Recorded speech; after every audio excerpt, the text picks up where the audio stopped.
그동안 건강하게 우리 만나게 됨을 하나님께 감사를 드립니다. 오늘은 11일이요 5783년 니산월 월삭입니다. 어제 우리 거제도에서 니산월 월삭 2부 예배를 드리고요. 오늘은 월삭인데 사실은 6시 저녁 6시 이후에는 또 하루가 넘어가요. 이스라엘은 저녁이 되며 아침이 되기 때문에 이스라엘은 저녁부터 시간을 치는 거예요. 그래서 그 다음날 넘어가는, 사실 이게 월삭인데 넘어가는 시간입니다. 이제 월삭 예배를 이제 우리가 대인년, 오늘 또 특별히 대인년 월삭보다 더 중요한 거는 대인년 회복성회 제3회 대인년 회복성회를 열게 된 것을 하나님께 감사와 찬양을 드립니다. 우리는 회복성회와 함께 월삭 나팔을 불면서 우리 예배를 시작하겠습니다. 월삭 나팔을 불겠습니다.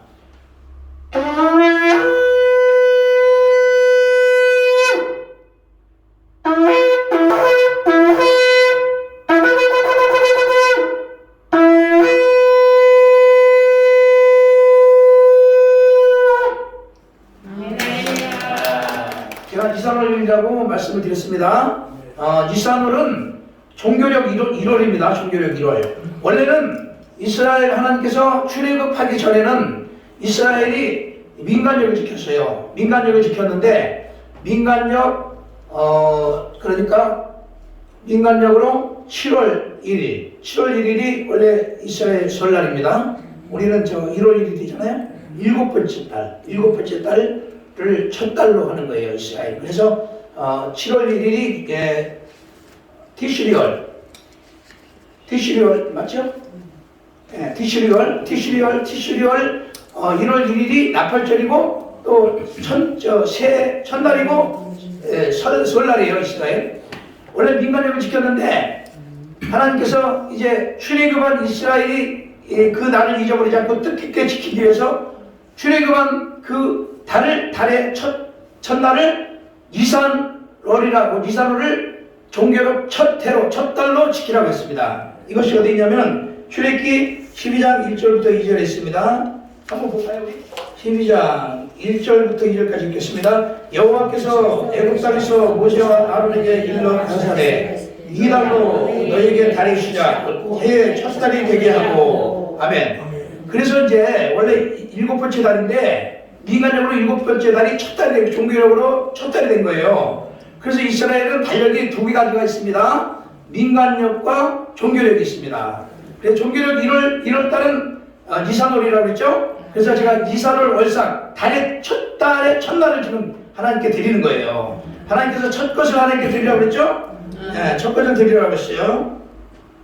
그래서 우리가 하나님께서 첫 것을 드리라고 했기 때문에 날도 우리가 첫 날을 하나님께 드리면서 우리가 주님 은혜로 우리가 새 것이 되었잖아요.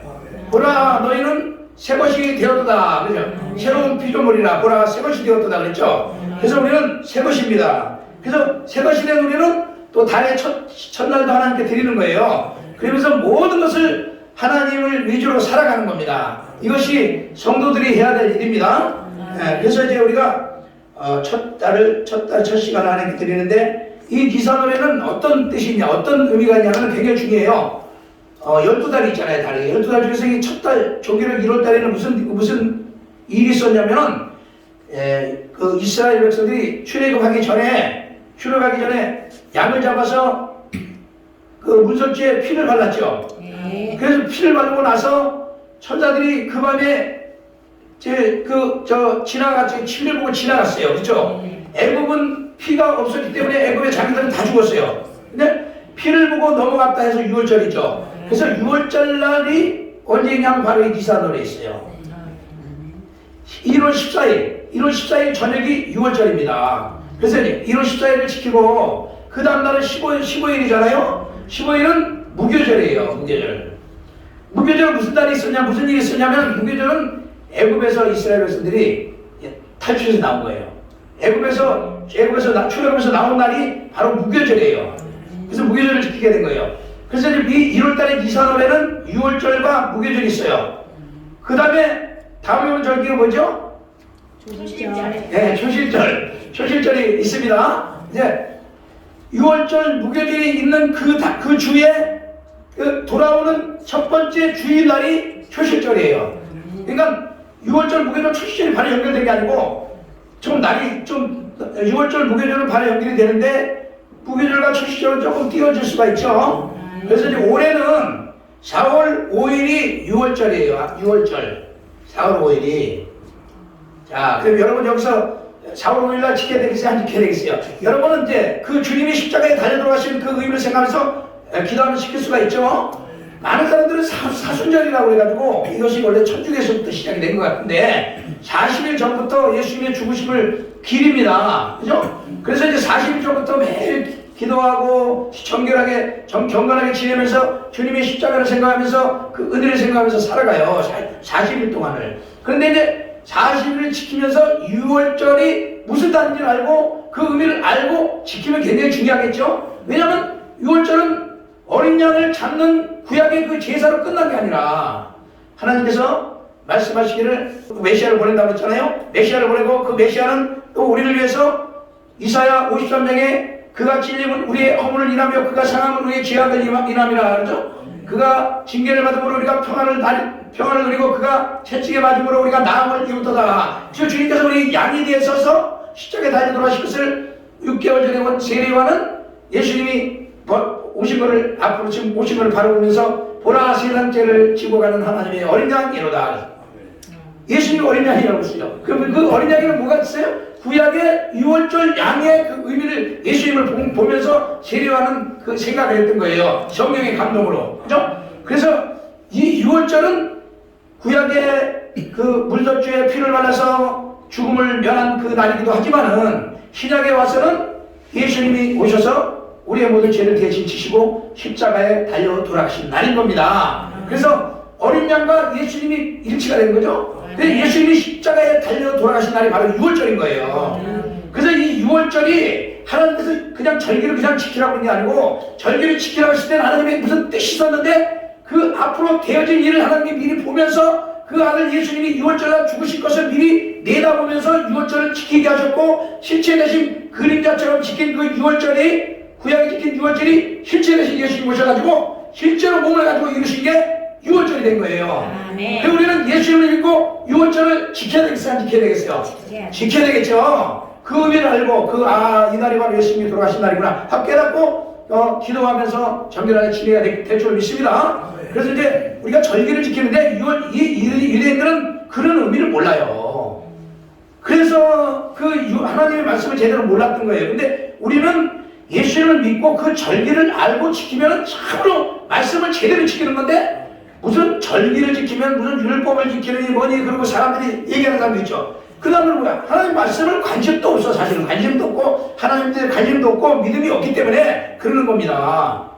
그 형식적인 믿음 때문에 아니면 배워서 한다든가 말씀을 배워서 하는 게 아니라 성령을 통해서 알아야 되는 거죠. 그렇죠? 성령을 통해서 또 배워야 되는 거예요. 기름 부음으로 배워야 되는데 기름 부음이 없이 배우면은 그냥 지식적으로만 배우면은 자기가 배우는 게 제일인 줄 알고 그거 가지고 다른 사람들을 판단하고 잘 하나님 말씀을 자기들이 그렇게 해석하는 거예요. 그래서 우리는 6월절 예수님이 십자가에 달려 돌아가신 날이구나. 그래서 6월절을 예수님이 이루셨구나 하는 의미를 가지고 6월절을 지켜야 될 줄 믿습니다. 그러면 6월절이 4월 5일이에요. 그러면 그 다음에 4월 6일은 올해는 4월 5일이 6월절입니다. 4월 6일은 무교절이에요. 무교절은 어떤 일이 있었습니까? 무교절은 이스라엘 백성들이 그 애굽에서 탈출했잖아요. 탈출 나오면서 급히 나오면서 무교병을 만들었어요. 무교병이 뭐냐면은 누룩을 섞지 않은 빵입니다. 누룩을 섞지 않은 빵을 만들어가지고 그 빵을 갖다가 급히 만들면서 막 그 보자기에다 막 싸가지고 막 나왔어요. 싸가지고 나오면서 왜 먹으라고 했어요? 광야에서 먹어야 되니까. 그래서 그 누룩을 섞지 않은 땅빵을 가지고 나왔는데 그것이 예수님이 무덤에 계실 것을 증거한 거예요. 그래서 예수님이 무교절날 무덤에 계셨어요. 무덤에. 그죠? 예수님은 죄가 없는 몸이잖아요. 죄가 없는 몸이 누룩 없는 몸이 예수님이 무덤에 계셨던 거예요. 그래서 무덤에서 어떻게 했어요? 죽으셨어요. 완전하게 죽으셨어요. 그래서 죽으셔서 우리는 어떻게 됐습니까? 우리는 예수님의 십자가를 통해서 우리는 살 길을 찾았잖아요. 그러면 살 길 찾았으면 세상을 따라 살면 안 되잖아요. 육체의 소욕을 따라서 세상을 따라 살면 안 되고 그 다음에 이제 어떻게 살아야 돼요? 하나님이 인도하는 성경을 따라 살아야 돼. 말씀을 따라 살아야 되고 하나님 말씀을 찾아서 순종하며 살아야 돼. 이게 우리가 성도가 가는 길인데 무교절이 뭐냐면 내가 죽는 겁니다. 예수님이 무덤에 죽은 것처럼 내가 죽는 거예요. 할렐루야. 그 내가 죽어야 누가 살아요? 나는 죽고 예수가 사는 거죠. 예수 믿는 사람과 안 믿는 사람의 차이점이 뭐냐? 안 믿는 사람들은 내가 주위에서 내가 하고 싶은 대로 하는 게 안 믿는 사람들이 사는 삶입니다. 우리 예수 믿는 사람들은 뭐가 다르냐? 예수님을 나의 왕으로 모신 거예요. 그게 다른 거예요. 예수님을 나의 왕으로 모시고 예수님이 인도하는 삶을 살아가는 거예요. 예수님이 기뻐하시고 예수님이 인도하시는 그 삶을 살아가는 게 그것이 내가 죽고 사는 무교절의 삶을 사는 거예요. 할렐루야. 그래서 나는 죽고 예수가 살아야 되는 거예요. 예수가 사는 건 뭐예요? 말씀이 사는 거예요. 내 속에서 말씀이 살아가는 거예요. 할렐루야. 이 주일이 뭐라고 했어요? 이 주일이 단결 한마디가 아주 좋은 말이에요. 아주 재밌는 말이에요. 얼굴이 아니고 마음입니다. 근데 나는 여러분에게 마음이 아니고 말씀입니다. 이걸 알려드리고 싶어요. 마음이 아니고 말씀입니다를 알려드리고 싶어요. 예, 우리는 말씀을 따라 살아가는 거죠. 그래서 나는 무덤에서 죽고 말씀을 따라 살아가는 거예요. 자, 내 말씀이 우리가 떠올라야 돼. 이제 살아가면서 말씀이 떠오르고 말씀이 인도하시는 삶을 살아가야 돼요. 우리가 성경을 많이 읽어야 돼요. 성경을 언제 읽어야 돼? 사실 어려서부터 성경을 읽어야 돼. 어려서부터 한 번은 읽어야 돼. 시간 한 번은 읽어야 돼. 한 번 정도는 읽어야 되지 않겠어요? 예? 국민학교 때, 초등학교 때 한 번 정도 읽어야 되지 않겠어요? 이것이 아니겠어요? 아니겠어요, 여러분. 나는 읽었어요. 나 읽었으니까 주님이 나타나시죠, 내게. 자, 어려서부터 성경을 한 번은 읽어야 돼. 어려서부터 성경을 읽으면은 성경을 읽으면서 그 성경의 공식이 있어요. 말씀에 공식이 들어와가지고 말씀이 어떻게 떠오르고 어떻게 살아야 하는 법칙을 배우게 돼요. 미리 성경 어려서부터 배우면은 그런 공식들이 생겨요, 성경에. 그 말씀이 떠올라요. 이제 살아갈 때 말씀이 떠오르고. 그래, 여러분이 어려서 많이 안 읽었으면 나이 먹어서라도 많이 읽어야 되는데 나이 먹어서 많이 안 읽으면 그러면 안 돼. 나이 많이 이것을 드셔서라도 말씀 많이 읽어야 돼요. 나이가 먹으니까 말씀이 잊어버려지더라고. 잊어버려지죠. 말씀이 전에 많이 떠올랐는데 많이 잊어버리죠. 이제 말씀을 많이 보면은 떠오르는 삶을 살 줄을 믿습니다. 그래서 무교절은 예수가 사는 거. 그 다음에 초실절은 이제 요번에 첫 번째 돌아오는 주일이라고 그랬죠? 요번 14일이 5일이 수요일인가 그럴 거예요 아마. 그죠? 수요일인가래. 그러면 6일은 목요일인가 그럴 거예요. 한번 찾아보시면 달력보면 나와요. 4월 5일 수요일인가요? 네, 수요일. 예, 그럼 4월은 수요일. 6월절 4월 6일은 목요일이에요. 목요일. 그러면 목요일 금토 바로 그냥 연결이 되는 게 아니고 지나서 주일이라고 그랬죠? 그럼 4월 9일이 주일이죠. 첫 번째 나오는 주일. 예, 그럼 그때가 초실절이고 부활절인 거예요. 할렐루야. 왜 부활절이냐면 초실절에 천열매를 드렸어요. 초실절에 천열매를 드렸기도 하나님께 그 예수님이 천열매가 되어서 부활하셨다 그랬어요. 그러니까 예수님이 천열매가 돼서 드려짐으로 초실절이 이루어진 거예요. 그러니까 구약의 절기는 예수님이 오셔서 몸으로 이루신 거예요. 초실절에 실질적으로 몸을 가지고 이루신 거예요. 그래서 우리가 부활절을 지키면서 초실절이구나 하고 의미를 알고 지켜야 돼. 사람들 모르잖아요. 부활절 지키면 부활절이 그냥 예수님이 부활하신 날이라고만 알고 믿는 것은 반분이 모르는 거예요. 반분이. 신앙만 하는 거예요. 근데 구약을 전체적으로 알면 하나님께서 초실절을 천열매를 드리라고 하시더니 보리이삭입니다. 보리이삭. 보리가 막 익을 때 막 나올 때 매일 첫째 단 막 그냥 익을 때 첫 번째 단을 하나님께 드리는 거예요. 그게 예수님의 부활절입니다. 할렐루야. 그 단이 예수님을 상징하는 거예요. 그래서 예수님이 부활하시고 난 다음에 우리는 또 다 부활할 수가 있겠죠? 예수님이 부활하신 것처럼 우리도 다 같이 주님 오실 때 다 부활하는 거예요. 살아있는 사람들은 휴거되는 거예요. 그렇죠? 그래서 주님 오실 때 살아있는 사람은 휴거되고 또 죽어있는 사람은 살아나는 거예요. 그래서 이제 부활과 휴거가 일어나는데 그것은 이 시대가 마지막 시대이기 때문에 이제 그것이 이제 마지막 하나님이 어떻게 이제 일하신가를 이제 우리는 생각을 하면서 주님을 기다려야 되는 거예요. 자, 그래서 6월절, 무교절, 속죄절, 유물초, 그 다음에 속초, 가을때기는 속초, 그 다음에 유물초 5가 아니고 유물초 5, 그 다음에 오순절이 있죠. 칠칠절이라고 그래요. 초실절부터 부활절이죠. 부활절 초시절부터 7번, 일식 7번, 49일을 지나서 50번째. 77절이에요. 49일 다 50번째가 바로 저기가 오순절인 거예요. 오순은 50이라는 뜻이 50. 오순절. 그래서 오순절인 거예요. 네, 오순절 77절이라고도 하고 오순절이라고 하는데 그 77절 오순절이 구약의 봄절기에 지킨 절기인데 그때는 두 곡식단을 드렸어요.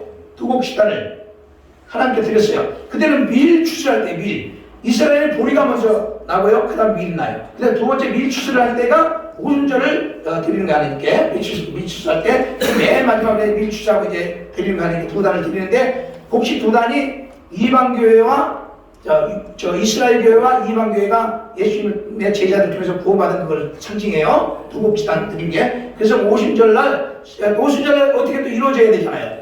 그거는 구약에 그렇게 두 절기를 그 곡식단을 드렸는데 어떻게 이루어지냐면 신약에서 오순절날 성령 강림이 이루어져. 그것도 예수님이 내가 가면 다른 보혜사를 너에게 보낸다 그랬잖아. 내가 가면 다시 너에게 오겠다 그랬죠.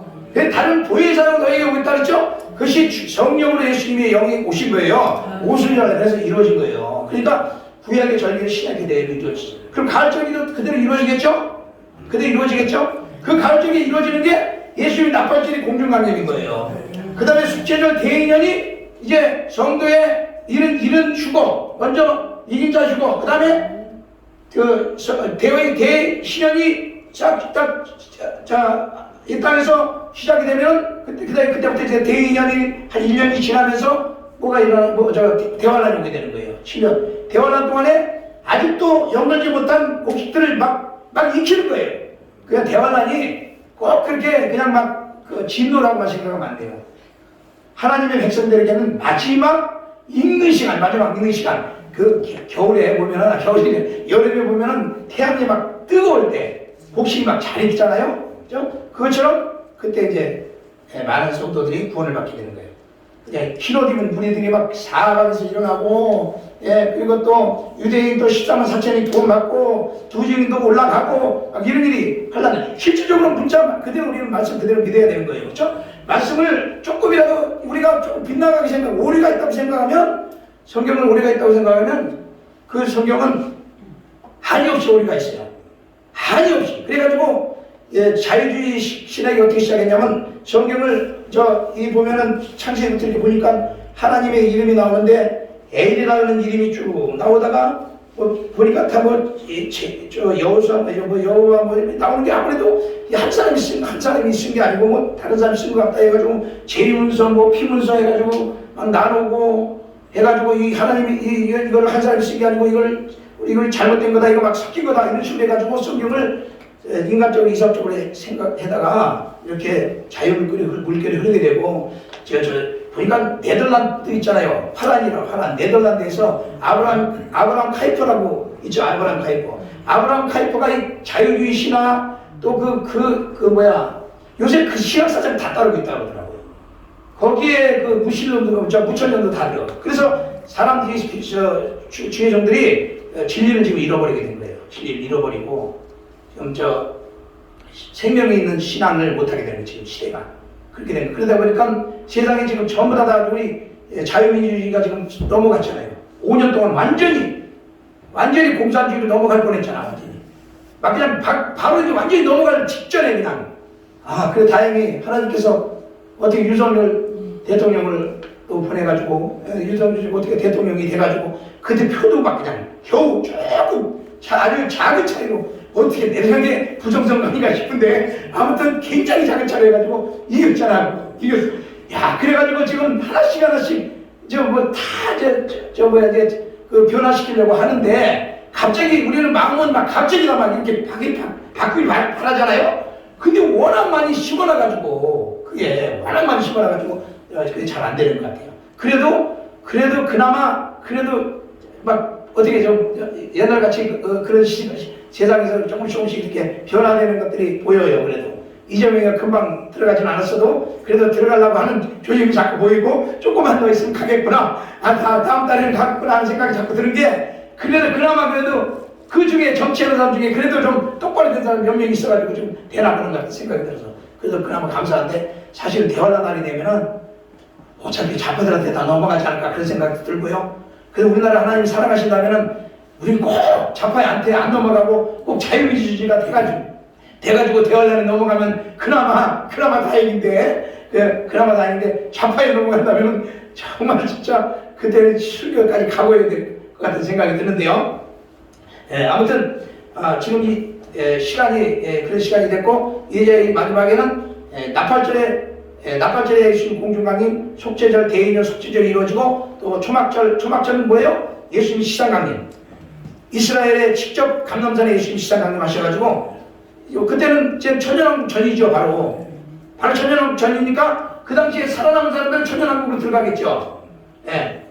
그 살아남은 사람들이 거의 유대인들이겠죠. 유대인들. 그래서 실제적으로 천년 동안 산다고 제가 저번에 말씀드렸죠. 천년왕국이 실제적으로 천년 동안 산다고. 근데 교회 성도들이 몰라요. 그걸 잘. 저희 어머니가요, 지금까지 신앙생활을 지금 80년 넘게 하셨잖아. 지금 84시신가 그래요. 84시신데 저를 일찍 낳으셨어. 일찍 낳으면 84시인가 그런데 어머니가 천년왕국을 모르시더라고. 그래, 아직 천년 동안 부활에 산다고 그러니까 그런 게 성경이 어딘데. 그러니까 관심을 안 가지고 연구를 안 하는 목회자들을 그런 말을 안 한 거예요, 성도들한테. 근데 그걸 가르쳐 줘야 되거든요. 그럼 우리가 부활해서 사는 세계를 우리가 성경이 있는 대로 가르쳐 줘야 돼. 근데 그것까지는 가르쳐 주지 못한 거야. 먹고 살기 바쁘고, 주인들도 힘들게 살다고 힘들고, 뭐, 그동안은 그냥 예수님 믿고 천당 가는 것만 가르쳐도 그것만에 대단하다고 생각하고 그렇게 가르쳤어. 근데 이제 우리가 지금 이 마지막 시대는 말씀이 다 열린 시대에 살고 있기 때문에 우리는 연구할 수 있는 자료들도 많고 하다 보니까 알게 된 거예요, 이거를.